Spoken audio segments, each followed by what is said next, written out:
Hi everyone, it's Karen Cutler from BU Be True, and I'm here today with Miss Cameron, which is Grace's 5th grade teacher.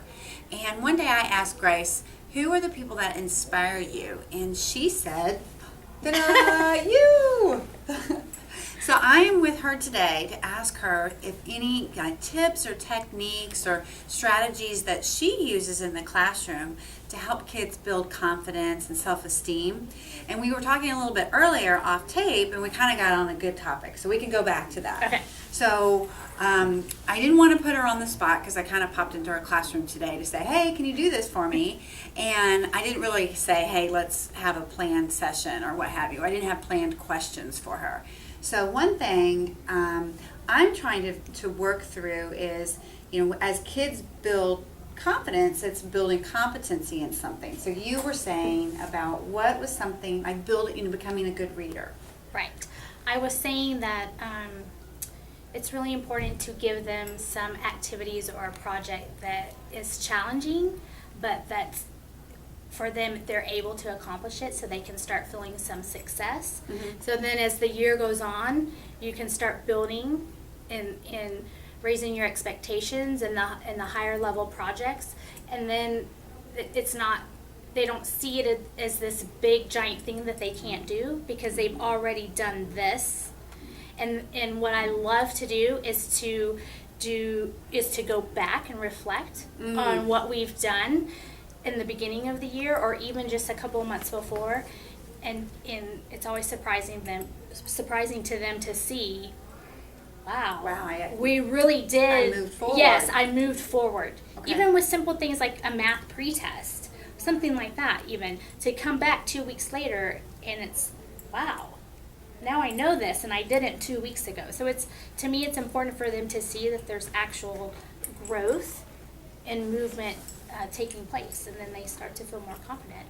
What happens when you have a kid who doesn't feel like they are making enough progress fast enough? Like, what do you do to kind of redirect or what? I don't know if that's the word. I think for it. I talk a lot about in class how we're all individuals and we're all on our own separate journeys. So you're not comparing yourself to anybody else. Mm-hmm. You're only comparing yourself to yourself.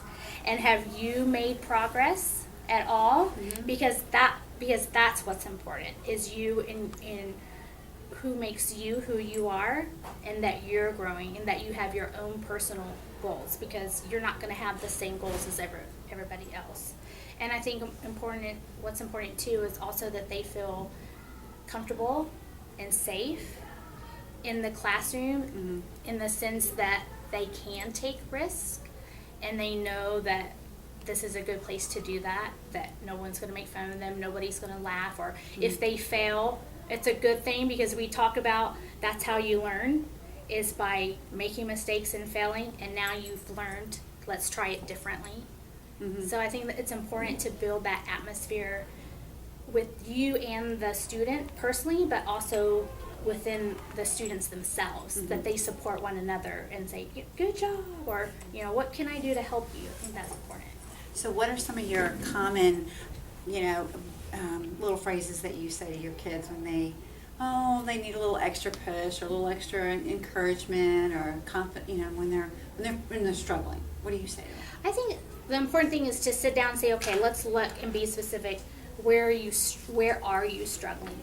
And try to get them to be more reflective. So they can't just say, no, I'm struggling that's not in an math. excuse. No, Oh. you need to be specific. You need to be able to say, because that's part of growing as a learner, is to know what your weaknesses are and what your strengths are, and then to use your strengths in order to make your weaknesses stronger. So to me, I'll say, you can't say that, or I need help. On what? On what? Be specific, because then once they realize what it is that they need help on, or what their question is, because a lot of times they don't really even know what their question is. That's hard at the beginning of the year to redirect them, because they want me to be the answer, and I'm not going to do that. I'll make them, and they don't like it. They struggle with that, but to me it's so important. Okay, well, what can you do? Okay, well, I can get this book, or I can, yes. Okay, so let's solve it. Okay, where are you missing it? Okay. instead of just, Oh, can't do it. I can't do it. Yeah. It's too You big. It's too big. Yeah. Yes. And so you said, no, it's not too big. It is big, but we can do it. And let's take a little bit at a time. And I talk to them a lot about, they do a lot of big thinking. And it has to be in little bites. Little bites. Mhm. And you just say, yes, here's our goal, but here's our goal today. Today. And here's our goal by Friday. And then before you know it, they have this big project done, this big idea where they're like, wow, look what I just did. Woohoo. Yeah, Yay. yeah. Well, you going to move to 6th grade with us next year? No! I don't have a choice. They put me where they need me or want me. That's I'll be in awesome. fifth grade. Okay. Yeah, we learned last week. Okay. So, well, thank you very much. You're welcome. And I appreciate you letting us take some of your time today. Sure. So, all right. Thanks, Grace.